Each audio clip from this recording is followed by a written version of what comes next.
hapon kaninyong tanan. Sa atong mga suking tigpaminaw, niining atong programang, kini ang atong kaguran. Ano na po kita na doon nagpasdalag sulat no ato na siyang basahon. Maingod to kanimo diha madi, magpatambag lang unta ko. Ani manggod ni na ako'y ka-live-in partner.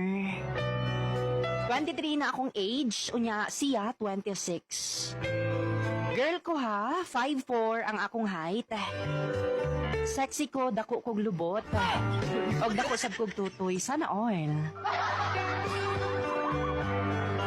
Ang akong problema lang jud kay about sa akong partner. Medyo gamay manggod siyag bunal. Mandy, unsa man ni Mandy?